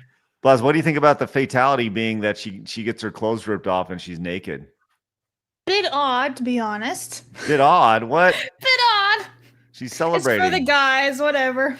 It was a big deal. Big deal back. I never played this game, if I'm being totally honest with you. I've only seen gameplay. I'm curious if Truck over here gets naked as well. Like it doesn't say fight, it says kill. Look at the big uppercuts and stuff. And the big farts. Oh there we God. go, Blaz. That's hilarious. What do you think about this? The fart action from Hannah over here. That's hilarious, actually. Yeah. Anyways, it feels kind of like if Trauma was a video game publisher. Dude, right. Oh, here we go. Here's another death. Oh my God! You got flamed with the big farts right there. Well, guess what? Tattoo Assassins is coming back, but not in the way that you may think. This is interesting here, as Data East terrible Mortal Kombat clone Tattoo Assassins is getting revived. Says obviously this was backed as a really to compete with Mortal Kombat here. It's not a good game at all. Says with a story penned by none other than Back to the Future co-scriptwriter Bob Gale, of all people. Tattoo Assassins promised over 2,000 different fatalities, a fib as it turned out, and even nudalities, which stripped your opponent. Some of the more innovative fatalities included a DeLorean running over your rival, a nod to Gale's aforementioned movie career, and references to other Data East games such as Burger Time. However, the tight development deadline of 9 months wasn't met, and Data East Pinball was snapped up by Sega, leaving the game unreleased. While many of the units produced for location tests were destroyed, at least 2 working examples of Tattoo Assassins were out in the wild, and the game's ROM was dumped some time ago. Okay, so the game wasn't complete. Interesting. However, while playable, it's full of bugs and glitches, which makes the recent announcement of XA Arcadia of a revival a little bit more surprising. Now, they own the arcade standard, which works with the rights holders of Data East Games to bring the project back to life with the original source code.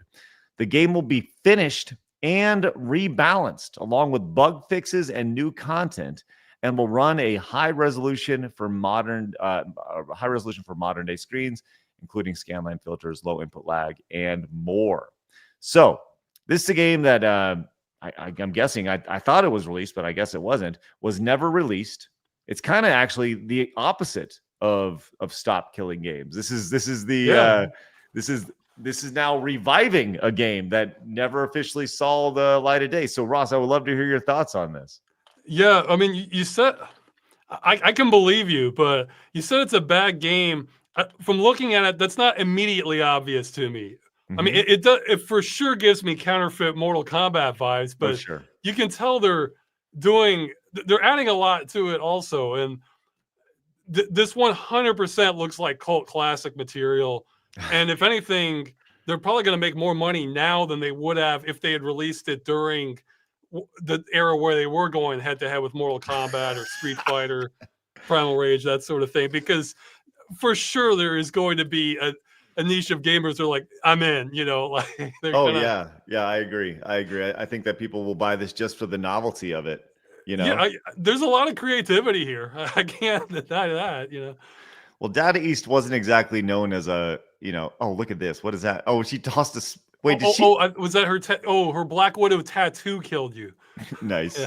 You have seen 6 of 224 fatalities.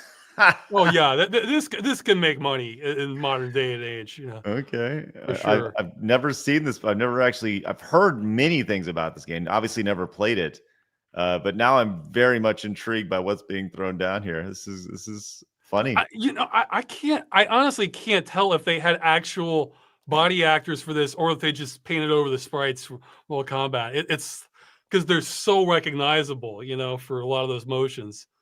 I feel like we need to just go in and watch all the fatalities for this game, which we may do, including this guy busting out an electrifying thing out of his chest here. I guess he's like Raiden over here. Look at this, it's so stupid. Yeah, but he looks like Johnny Cage though.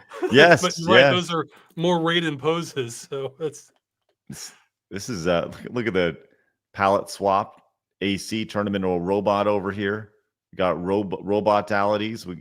What is even happening? He turned him into like a ventriloquist doll. Watch out for the fire hawk over here from Billy. Let's go. These are so fun to see. oh yeah, like for sure. Like if this had come out during Mortal Kombat, like in an arcade, I would be standing there waiting for like the next fatality to show up and it's somebody playing or the demo reel. Especially if there's 204. Like he turned the guy into a cactus of all things. Oh my God. This is so stupid and ridiculous. Yeah, I'm with you. I actually think there may be a market for this. that might be my favorite one so far. Right. The skeleton rocking jumped out skeleton. of him. Yeah. Blabs, you're seeing this. What are your thoughts on Tattoo Assassins? Well, I really liked that the one background had the shark swimming around in the back. I thought that was really cool, actually. That's what you got out of this? Was the shark swimming in the background? Yeah, they're totally different things, right? Like look, she's doing kind of freaking shooting out a spider out of her back and all. Like, I don't know. I think it's cool. I can't really comment about all the knockoffs since I've never played the other games, right? So it'd be like, oh, that person is that person. I wouldn't know, but it's not really for me, but it looks cool. I hope whoever played it had fun with it, and I hope if they like the revive as they will, they'll like this too. There's not a lot Look, of it's a games. figure skater. It's Nancy Kerrigan. Oh She's yeah, gonna beat someone's bat. Tanya Harding. Wham! There's not a lot of games like this where, on one hand, it's really cheesy and does have counterfeit vibes, but on the other hand, they're going so hard for trying to have stuff in there and make it interesting. It's very, very spontaneous and out there. It's kind of Wait. a shame that they didn't use Nancy Kerrigan with a bat, though, you know? Hold on. Yeah, well, maybe they do. But hold on. This is Ross. Maybe I'm wrong. I think that's the exact same polar bear sprite from Mortal Kombat. They just stole it. I don't know. Copy paste. Did this come out? What Mortal Kombat was out when this came out? I think 3 probably. Yeah, because like looked one very of the- similar. Oh Look yeah, at this. that guy has to be Jax right there. They got a damn octopus pop out of his chest. That's great. Oh, this guy's doing one-handed push-ups. Let's go. My gosh. This is awesome. Okay, listen, I see why people rag on this game, but at the same time, like, hey man, I'm on board with what's being thrown down here. And I actually do think that I'm with you, Ross. I think this game will make money if it's re-released. There's definitely a market for this. So here we go. Yeah, I mean, there's a lot of effort put into this, just not in all places. Hey, there's your burger time fatality right there. Look at that. Dropping burgers on him. Gonna bust out the burger time fatality there. Nice. Good job, truck. I'm very intrigued by these here. Oh, there's the DeLorean. All right. There's the shark. Oh, yes, Blabs. There is the shark. Congratulations. Good job. Oh, there we go. What the hell is happening? There's busting It's like, turkeys out of his okay, ass. Kung Lao can throw his hat at people, but we can throw 50. Throwing out a meat grinder. Just a giant meat grinder showed up out of nowhere. These are all the novelty ones here. Smoking kills. There you go. Wow. Honestly, I could almost see, if this comes out and it's successful, I could almost see indie game knockoffs of this which is the knockoff of Mortal Kombat. So the knockoff of a knockoff. This is spectacular. There we go. All right, nice. Wow. I think Craig, you should play it when the revive comes out and everything. You should totally give it a try. Okay. Question for you, chat. Piggybacking off the Tattoo Assassins revive over here, what game do you feel should be revived and rebalanced? Would love to see that conversation in the chat. I think that's great.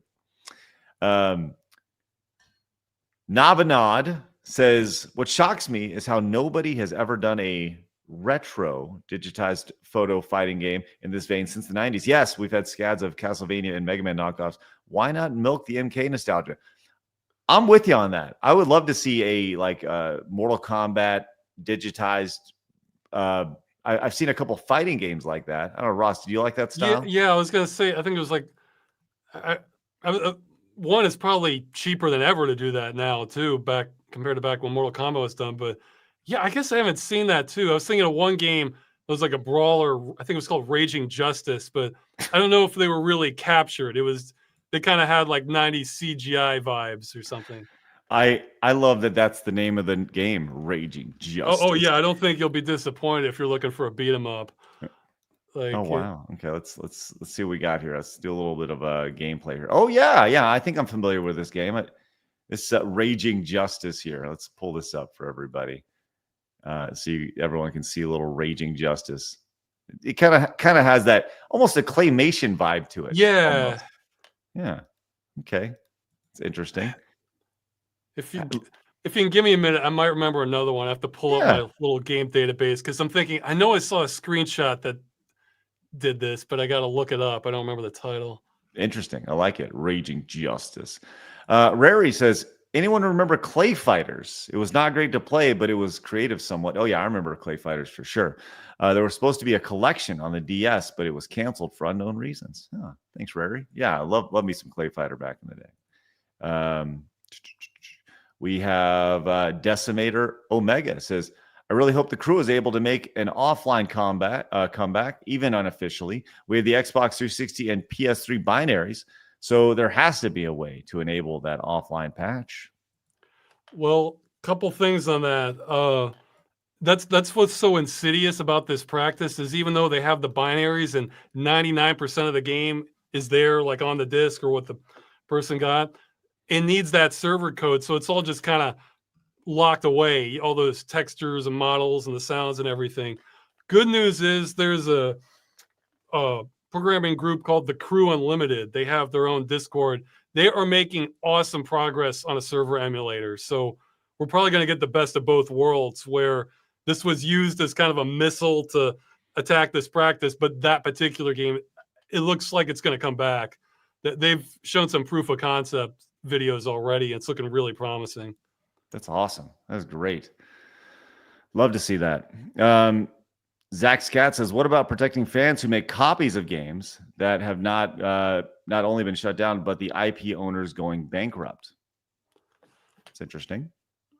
Oh, well, that's one thing about what we're doing is unfortunately, we're not going to cover a lot of other things that would be helpful for preservation like that, because once you start, you barely move a little bit, you start running into issues with copyright law, where of course, I'd love it that once a company is done with a game that they enters public domain or the fans can do what they want, that sort of thing. But there's a lot of copyright law. And if we were to go down that road, we'd be inviting the likes of like Disney, the recording industry, movie industry coming out against it. So that's where we're kind of we're just trying to stop the worst of the worst, essentially, is what we're doing, where no one on earth can run the game again. Those are the ones we're trying to stop. So. Nobody on earth. Yeah. Joey says, is Tattoo Assassins the game that got Daniel Pacina, aka Johnny Cage, fired? I don't know if it was Tattoo Assassins. I think it was another one, if I'm being true. So Navanat came back and says, Ross, I want to support the cause, but am not from the EU, nor do I know anyone from there. What can Americans like me do? Well, as an American myself, even though I live in Europe, I'm not eligible to sign it either. Unfortunately, it's kind of just raise awareness. It's kind of like we're having to depend on others to do it for us, that we're kind of locked out on it. Because in the United States, it's technically not impossible, but like from every lawyer I've talked to, basically nothing less than an act of Congress is going to fix this. And I have no confidence in being able to influence that. So yeah, honestly, our biggest problem is just making people aware this exists. So we've tried reaching out to lots of like streamers or gaming YouTubers, that sort of thing. The reply rate ratio is pretty much terrible, but sometimes, let's say you're a fan of like another stream or YouTuber that you watch and they'll listen to you, if you can, the bigger, the better, or just media people, just let them know Stop Killing Games exists.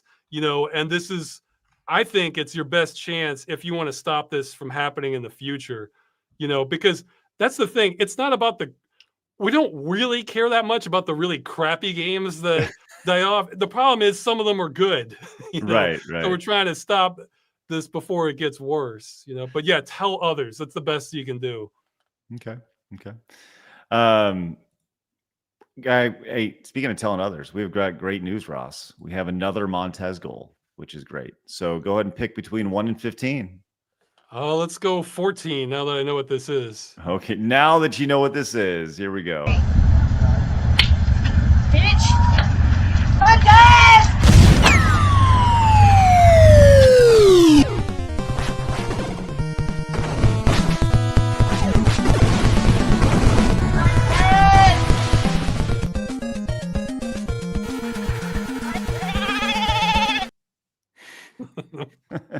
You got 3 for the price of 1 there. That's right. Guys, thank you. And I found the game I was thinking of for motion capture, Streets of Fury X. Nice. All right. I love that. Streets of Fury. EX. Yes. EX. Yeah. Got it. Oh, is this the let's see. Okay, defunctgames.com. Let's see. This is a defunct game as well. can no longer. I don't know. This is just the one where it looks like they were capturing body actors for the fighting. Okay. Yeah. I see that. That's definitely what they did. It was not a good. It doesn't look spectacular by any means, but hey, whatever. We're having a good time. Nice. There we go. Look at that frame rate. Good stuff right there. All right, man, good stuff. All right, let's continue. We have Adam says, "Hey guys, have you heard about the lawsuit Bungie is having? Some guys suing Bungie for stealing the Red Legion, but Bungie can't show in court because they deleted it. So they use third-party videos." No, I have not heard about this at all. Actually, I have, because I think we talked about it last year when it was happening. I'm pretty sure it's the same story. It's just been brought back again, or there's been some update. Okay. Yeah, I know a little bit about this one. Yeah, it was a DLC for Destiny 2, I think, that this guy's claiming they stole from his work.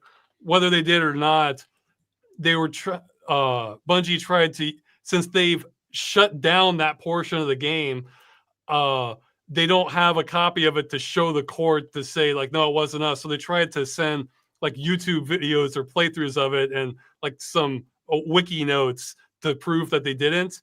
And the court said, no, that's not good enough. So we're going to trial.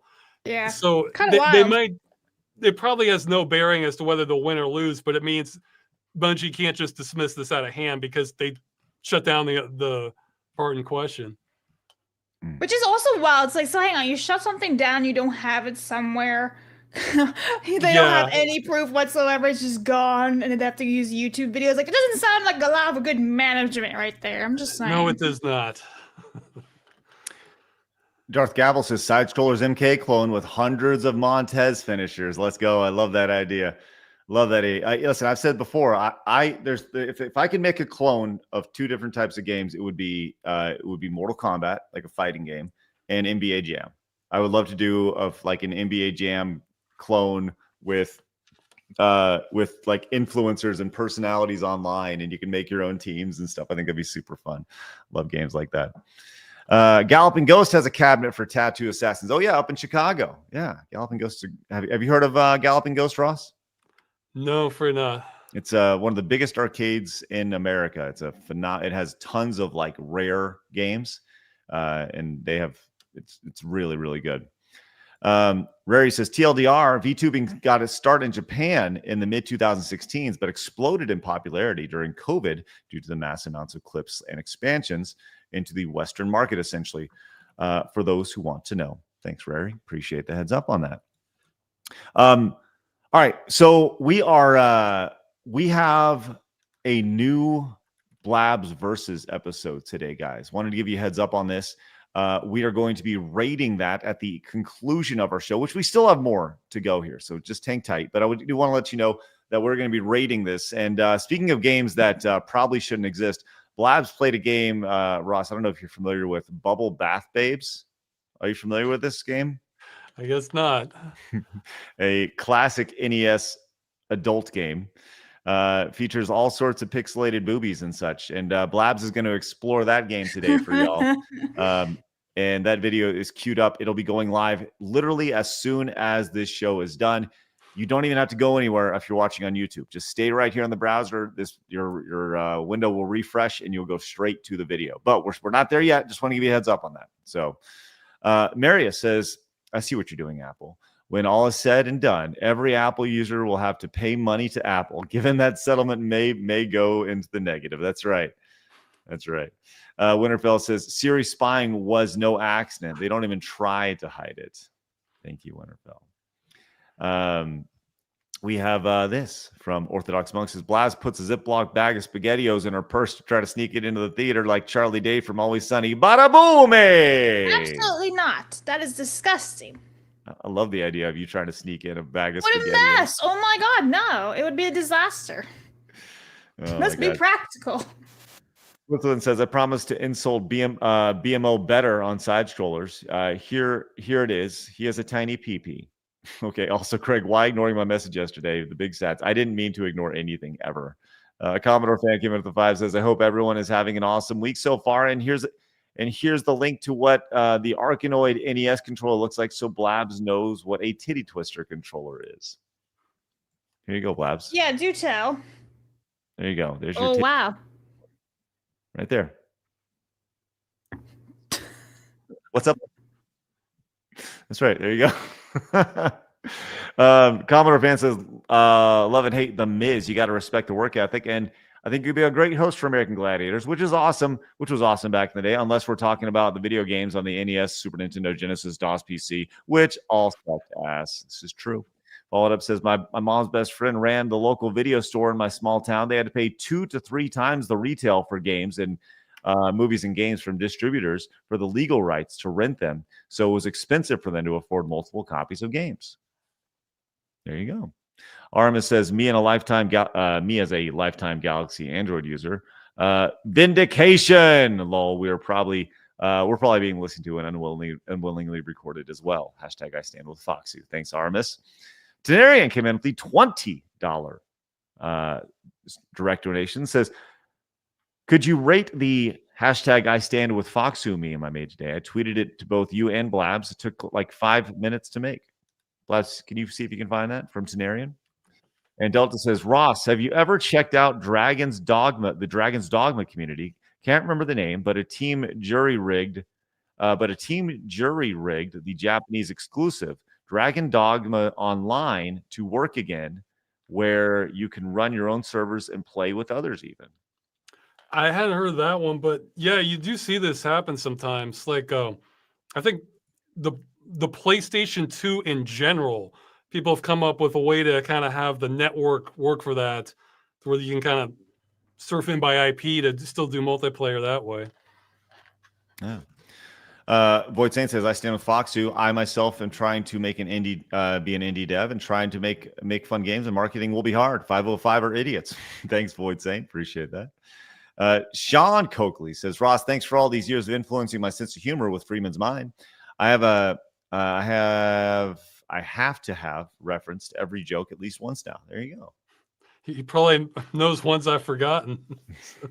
I have that video. Oh, there you go. All right, let's play it. You're worse than Hitler. Too late for flattery. I'm not giving Rocky a dime. You're worse. There you go. Thank you for that. Appreciate that. Visitor said, what a great supervillain origin story, Craig. Oh, you're speaking of my trip to the video store where the game was removed. Ultra V says, Father, tell me a story of the dark times. Craig's daughter. That's right. That's pretty much how she opens up all conversations. Father, in a sweet little English accent. Father, please tell me a story of the dark times. So sad. So sad. Wolf and Wings says, I stand with Foxu. Let's go, Wolf and Wings. Thank you so much for getting in early and letting us know. Anthony says, I just bought merch from the Foxu from Uwu Market. Thank you very much, Anthony. Honey Badger says, for Blabs to buy Craig a dolphin named Echo. Hey, Ross. That's it. What are your thoughts on Echo the Dolphin? I only played a little bit of it because I at a friend's house back in the day. Good for you. Look decent. You know, no. It wasn't. Well, you're talking about like the 20-minute impression as a kid. So yes, it was. I never understood the desire for Echo the Dolphin ever. Well, I guess swimming really fast. I don't know. Like that is some appeal. It did. If there's one thing I've learned about Craig this year is that he really despises the marine life. Like anything to do with the sharks, the ocean, dolphins. I bet you he's probably happy Steve Irwin is no longer here. Like, it's just not good. Blaz, I'm glad you brought that up. When Steve Irwin was hit in the heart by the stingray, he's a legend, the best. I thought to myself, today's a better day. Wow, I have a Steve Irwin game board, like Crocodile Hunter game board, and it'll look like crocodiles and everything. Yeah, you suck. Have you seen his son? By the way, the biggest glow up I've ever seen in life. I'm just kidding. Just kidding. In his defense, there's a whole lot of games. The underwater part, it's like the worst part because that's mechanics suck, and then you're trying to the fish come right at you or whatever is trying to kill you. So I could. This might have been a learned behavior for all. Yeah, because Craig didn't choose the marine life. The marine life chose Craig. That's what I'm scared of. I'm scared of the marine life choosing me and sucking me down into the dark void. Throw you in the ocean, and be like, swim, boy. See what happens. I can swim. I just don't want to be sucked down to the dark void of the never-ending depths of hell that is our ocean that we haven't even when the whole explored yet. Titan submarine bullshit was going on and everything, were you absolutely terrified, going, "Oh my god, I hate this story"? Woo! No. I said, what do you expect? You're gonna go down, you fuck around and find out. What do you expect? You go down to the ocean with a fucking PlayStation controller. You're probably going Logitech, actually. Just saying, dude, what are we talking about here? Fuck around and find out. The deep calls for Craig. Don't mess with the ocean. It's really simple. I have a very simple philosophy. The ocean will always win. That's it. Physics. I don't think it's that crazy. True. Right? Ross I want gets it. shrimps. Listen, I will eat out of the ocean as a way to counterbalance what's happening. I wouldn't eat anything raw, really. No. But I will gladly eat shrimp for sure. Crabs. I will eat all of it, because I know that ultimately it will come for me. Death by shrimp. Mercenary says Super Mario RPV is the only reason you're not fired. Well, thanks, Mercenary. You mean RPG? I think that was for me. Not you. Ninja, I will not play. Yes, I will not play. There's poop in my soup. No, I will not. Joey says the Plague Tale: Innocence is actually a really good stealth game released in 2019. There you go, Blabs. You screwed it up today.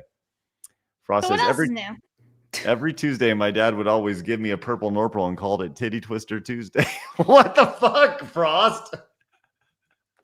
Dude. Do you also tell that to a therapist? I don't joke. My God, Frost. Are do you work through that in your spare time? Because that's really fucked up. Yeah, I was gonna say you had sounds like you had an alert childhood there. God damn. Keep you on your toes. Just every day walks in, he's like, fucking dad hopping out from behind the curtains. Now, this is also a really good point. Craig hates the deep end of the pool, so the pool is taller than you. Blabs, we've established this. If I can see the bottom of it, what if I'm it's a really dirty ass pool? Then I don't want to get in the dirty ass pool. Then it will be fair. cleaned. Yes. That's fair. There may be a shark in there. No, I'm just kidding. I'm just kidding. Wes says, hey, Craig, last week you mentioned the huge gaming culture in the UAE. Could you recommend videos and articles about this topic? Was not aware of this and would like to learn more. Yeah, we have a great community member who lives in the UAE who fills us in on all that stuff. Yeah, I mainly get it from Shamsa, who, by the way, Shamsa, where you at, girl? She's been DMing me about anime. That's where she's been at. You told Shamsa to get her ass over here. I'm missing Shamsa. But yeah, there's all sorts of crazy articles and crazy collections in the UAE. Mm-hmm. Snooty says Rippaverse just announced a new series, Saints and Sinners. It's collaboration with Heels versus Babyface, Drunk 3PO, Mahler, and Critical Drinkers. Fans have options. Don't support. Yes, thank you very much. Appreciate that, Snooty. Kentrell says, who has better? Okay, hold on. Stop, Kentrell. Stop. Deep cuts right here, Ross, just so you know. Deep side stroller lore cuts here. Ian wants to know 1 ocean versus 100 gorillas. That's a fair question, Craig. The 1 ocean always wins. Yeah. Always. Just saying. Ridiculous. What a dumb thought. Crumbs or Crunchy says Craig Subnautica playthrough, and I'm not scared of video game water. It's not real. He's like, I can just unplug it if I want. That game supports VR if you want to up the ante. Ross, I knew I didn't like you. These horrible suggestions of putting me in a VR. I think it would be actually a great idea. Put Craig in a VR situation underwater and just watch him freak the fuck out. Oh, no thanks. I'd be down for it. I have 2 fears, all right? One is falling from high levels, from high in the sky, right? Because it's jumping out of planes is not an option for you. No interest, right? At one time in my life, maybe, not right now. And the other is being sucked into the dark void that is the ocean of death that surrounds us at all times. That is slowly encompassing on our land. So yes. Yeah. The more you know. Craig's fear of the sea is like Iron Mouse's irrational fear of outer space. Irrational? What are you talking about? It's not really irrational. Thanks, Ross. I knew I liked you. It's good. Bentley says, how do you get Craig into water? Have madly, truly, deeply playing in the background and have Jake Gyllenhaal chisels abs in the water. Craig won't even need floaties at that point. Thanks, Bentley. Appreciate that. Wiz says, poor Craig hasn't even heard of bobbit worms yet. I don't have any interest in that. Dark Ellen says, for fuck's sake, Craig, cancel Craig. I stand with Steve Irwin. That's right. I stand with Steve Irwin. But I'm telling you, have you seen his son? His son broke the internet a couple of weeks ago. Did you know that? No, I've not seen Steve Irwin's son. All right, listen, I follow him on Instagram, so I'll pull him up. But he broke the internet the other day because he did an underwear advertisement, and this man is fit, and everyone was like, "What the shit? How is this kid supposed to be 5 still?" But he's actually 20 now. Yeah, hell yeah! Look at him. What a babe. Anyway. Have you seen Jake Gyllenhaal's abs? Have you seen This is an interesting dynamic because like he's giving you side eye, but just a moment ago he was highlighting Jake Gyllenhaal. So right. Here's the problem. At least these are natural. Nuance here I'm Listen, missing. Yeah. Craig likes the steroid abs, and I like the all natural. Ha! There you go, Blabs. Dude, makes me want to go buy Bondi, the underwear. Wow. Okay. Congratulations to him. Maybe I'm just upset that his dad was a horrible person. Oh my God! Stop! I'm just kidding. I'm just kidding. Steve Irwin is not a horrible person. I'm just digging into that a little bit more. All right, let's go finish up these super chats and these direct donations. Then let's go watch some Blabs versus, and then we'll say adieu to Ross before we raid Blabs versus. So Blabs, fire away. What do we got here from Epsilon Sama? Okay. JRPG 4 Ninjas in a Row games are based NGA equals GG's, by the way. That's new to me, so thank you for that. Okay. All right, let me start down here. Echo the Dolphin is a great game. You disappointed me. What else is new? If only I bought Concord and got the platinum, I would brag about how bad the game was in these interviews. Thank you very much. Rary says, does anybody know Heroes of New Earth? It's essentially Dota before Dota 2. It even made the same creator as well before he's left to work with Valve. Heroes of New Earth. No, can't say I know it. Science says, at work I use an iPhone, not mine. I once yelled out, seriously, and Siri actually turned on. Yeah.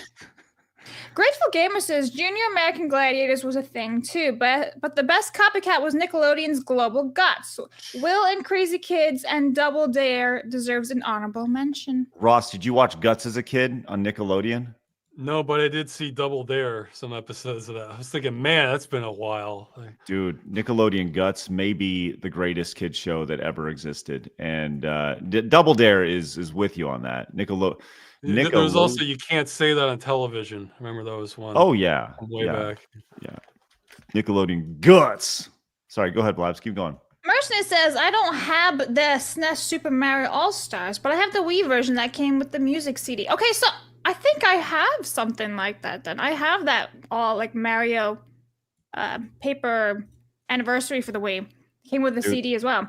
The Grateful Gamer says, oh, what do you got? We're watching Nickelodeon Guts. Remember the thrill of the aggro crag? Nickelodeon's Guts was the high-energy competition show that had us all dreaming of glory and green slime. Premiering in 1992, Guts was inspired by the growing popularity of obstacle courses and extreme sports. Kids from all over the country competed in intense physical challenges, all for the chance to climb the towering aggro crag. It was the ultimate test of endurance, skill, and sheer willpower. The show was a massive hit because it combined adrenaline-pumping action with the excitement of TV game shows. But as the 90s went on, the landscape of children's programming started to shift. Kids got crappy. Kids sucked in the late 90s. This is the best. Sorry, get a little excited about that. Okay. Rary says, okay, Blab, since you mentioned that pic of Dundee's kid, you mean Steve Irwin, not Dundee. You have to play now Leisure Suit Larry or Dead or Alive beach volleyball just to balance it. I'd probably play beach volleyball. That one sounds more fun. Grateful Gamer says American Gladiators is America. Wipeout is just a family-friendly copy of MXC. Maximum Extreme Elimination Challenge is just Merc and Dub of Takashi's Castle. Yeah, but Wipeout was great. Freaking amazing. I loved it. This one's for Craig. Hey, bada bing! Wipeout sucks, Blavina. Was a knockoff of MXC Most Extreme Elimination Challenge. Arrivederci, mi amicis and amiga patron Blabs. Mozzarella, ravioli, cannoli, lasagna, soup. With a period at the end. Thanks for that. Mercenary says, I didn't like Guts, only Double Dare and Can't Do. No, I feel like these ones we hit already on my stream ads, but maybe not. Mercenary says, American Gladiator was my 1980s childhood, especially Nintendo sponsorship. The reboots will never be as good as the original. Damn says Sub-Zero, now Plain Zero. And I'm Now pretty sure we got this Zero. one from Anthony Yep. and that one from Wolfen as well. Thank you very much, and we're cleared. Tenarian says, I live way out in the ocean, and I say nuts. I say nuts to dolphins. Dolphins suck. Seals are way better. There you go, Tenarian. You know what's going on. It's ridiculous. Tenarian says, most old sailors where I live can't swim because, and I quote, the thought of what might be in the deep below you. Hold on. Okay. Listen to this, Blabs. Listen carefully. This is the statement of the day. Tenarian, who lives in the middle of the ocean, says, most old sailors where I live can't swim because, and I quote, the thought of what might be in the deep below you is scarier than the thought of drowning. You're really- literally gonna drown. You really do have a Ross? most Lovecraftian creatures that are real on Earth in the deep ocean. Like, that's the closest we're going to get to alien life, I think, is what lives at the bottom of the ocean. Did you see one of those like fish that was the angelfish with like the big ass glowy thing? Ah! Ugh, creepy. There's weirder stuff too. Yeah, there's But lots yeah, of they're weird all stuff. creepy. Yes, they are. All right. Ross, it's been a pleasure having you today. Thank you so much for putting up with our insanity, literally from the start of the show. Can you please tell everybody where they can find you and support your cause? And one last little bit about Stop Killing Games. Sure. Well, my regular videos, because I'm only doing this as a detour and just getting back to just regular game comedy stuff, are on Cursed Farms on YouTube or cursedfarms.com. But yeah, I'm here because of Stop Killing Games. If you know anyone in the EU or can get anyone to talk about this, to spread it. See, you have that link there. It shows you right where to sign it. Oh, there is one going on in the UK also, though that one's, the odds are a lot worse on that one. So yeah, you can scroll down, you see it there. Okay. But yeah, I think it's our best shot if we want to kind of put our hand on the scale here. Otherwise, it's being purely left up to government at this point, without us having a direct say. So. All right. And obviously go check out the Cursed Farms YouTube channel. Since you mentioned NBA Jam and combined with Mortal Kombat, this isn't it exactly, but I remember the game Super Slam Dunk Touchdown.